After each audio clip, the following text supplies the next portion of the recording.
Roberto Aguayo now for the point after.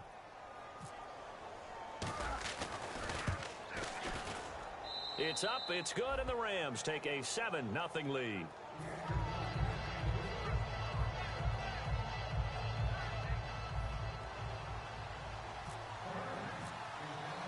After the touchdown, Aguayo now ready for the kickoff. This is taken about 7 yards deep. And no run back here. This will be a touchback, and it comes out to the 25-yard line.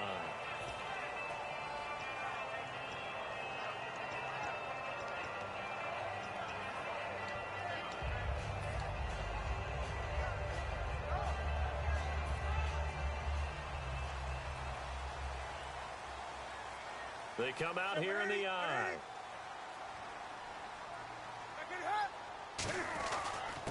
Now the first carry for Adrian Peterson. Only a couple there as he'll be brought down about the 28. Tackle made by Thomas Davis. And now an introduction here to the starting 11 on offense. And one of the good wideouts, of course, is Vincent Jackson. And when he's on the field, you don't play small ball. You make sure you get it out to that guy and let him go get it.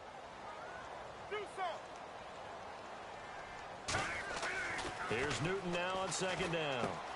And left side here, it's Graham. And they get him down, but not before he takes it across the 40-yard line.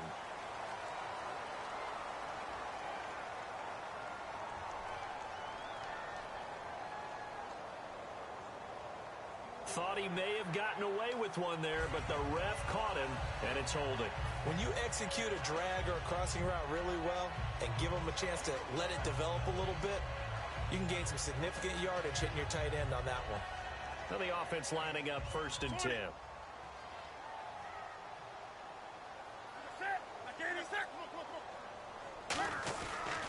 Following the penalty, it's Peterson. And he'll be taken down right around the 34 after a pickup of only a yard. Defensively, the tackle by Cam Chancellor. The defense here for the Rams. Geno Atkins is an absolute force as a defensive tackle. Forces every offense that he plays against to alter their game plan. And that is caught by the rookie Laquan Treadwell.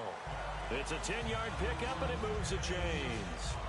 But that's what you're looking for when you want to throw the ball downfield. You want one of those guys who can play out on the perimeter, can play out wide, who can not only get open, but when they're covered, can uncover themselves downfield and create catches. First down, here's a run with Peterson. That one goes for 24 yards. That run is what defenses don't like about dealing with Adrian Peterson. His ability to drop his shoulder and run through contact. And he's amazing at keeping those strong legs going, isn't he? For him, no run is ever truly over. I mean, he's actually not even convinced that when they blow the whistle, he's actually down. That's how he finishes runs in a big way. A good pickup there. 8 yards on the first down completion. And that's one of his advantages of a passer, is it not? With his height, setting back there in the pocket, firing over the middle, he can really see everything clearly.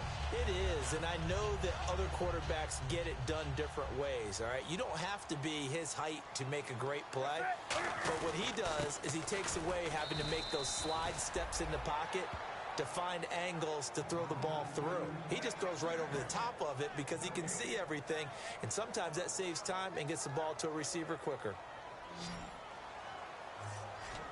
Looks like a nickel set here defensively on 3rd and 2. Yeah, maybe expecting a throw. 3rd and 2, Newton gets it to Benjamin. It's caught. And he will have a first down at about the 21-yard line. Would it be safe to say that as precise as routes are supposed to be run in the NFL, maybe they're not quite as precise in college ball? That's accurate, yeah. And I think we saw a college route in the NFL there. Just find the soft spot, find the dead zone, and find the first down. And that's what he just did. This will be caught at the 2. And he's brought down after a good gain. And a nice gain of 21 yards. We often, with Cam Newton, talk a lot about his legs. Don't forget about that arm. He can throw it on a rope. He can loft it. He's got the touch that's been developed throughout his career. But the big part about just watching him throw it, it seems almost effortless. And on the outside, they're playing press coverage. Newton and he'll take it into the end zone. Touchdown, Tampa Bay. Cam Newton, his first touchdown here of the new campaign.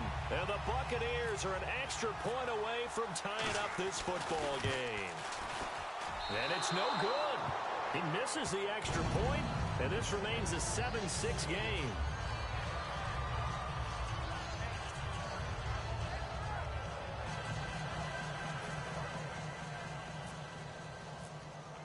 Bailey now to kick it away after the touchdown.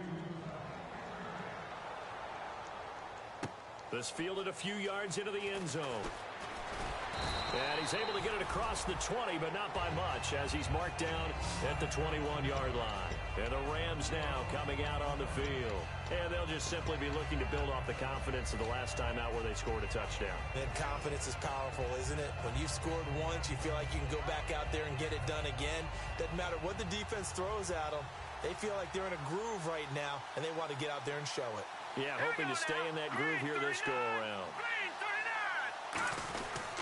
They begin the drive with Johnson. And he'll get about 3 as he takes this up near the 25.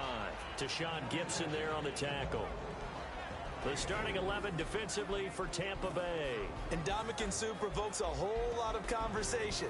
But at the end, everyone agrees, one of the best defensive tackles in the NFL.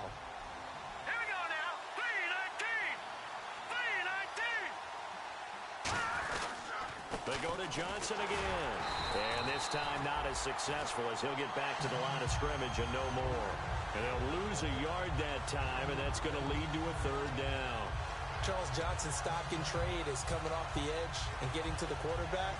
He knows how to make some of those subtle moves inside to help in the run game, and he did it right there. He's an athlete back in high school, played football, basketball, track, so he's a mobile guy. Mobile guy, made a nice play against the run.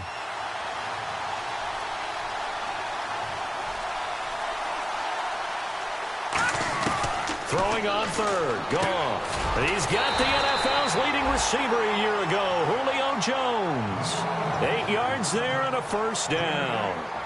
And fits the exact right word. Over the middle, there's almost always traffic, so anytime you're a receiver in that area, you're not just focused on catching the football.